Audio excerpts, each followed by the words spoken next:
Jack plans on buying a home this year. He emailed us asking, once the home is inspected, this is a really good question, Jack, and the repairs are made, and he's got receipts, do you suggest that the home inspector who inspected the home originally come back to re-inspect that the repairs were made correctly? Brad Luller. Well, we do a lot of re-inspections for those type of those situations. I think the biggest thing that I would say is it really has to do with the level of repair that had to be made.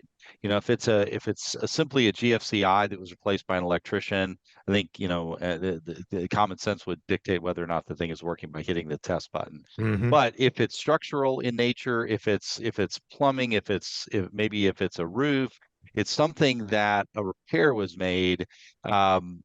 A lot of times it probably does necessitate another inspection by the home inspector.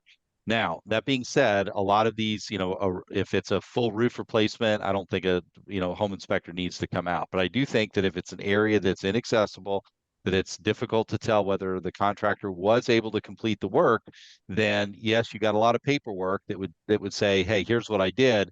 But the question is who's going to go in and double check that contractor's work? And that's really where the reinspection probably makes sense. The other things, we've had some situations where we've been called in as the inspector just because the buyer and seller weren't in agreement as to whether or not the repair was made appropriately, and they've had us come back in to examine and just say yay or nay.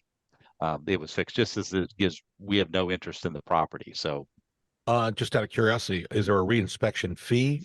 I would imagine that all home inspectors are charging a fee to go back out and do that inspection. Yes.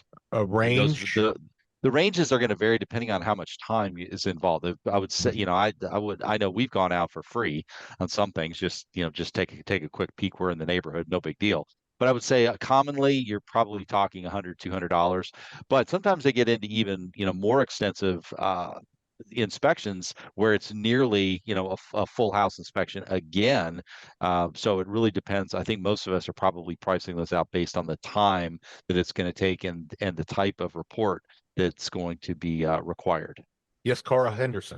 And Bob, I would also like to add that it's good food for thought to contractually reserve that time for the reinspection during the course of the repair request negotiations, because absent something, in your contract allowing for that reinspection, at best, you could just bring them to your final walkthrough whenever you're conducting it. But asking the seller or requiring the seller for that reinspection, they don't have to let you in unless, again, you're bringing them on your final walkthrough or you've already negotiated that. So all of that's food for thought as you plan through the repair request with your real estate professional. Got it. So remember, the response, there's a specific number of days and then one counter to the response. But after that, the repairs need to typically be done, what do we say, 3 days or 2 days before closing with receipts provided, right? Yeah.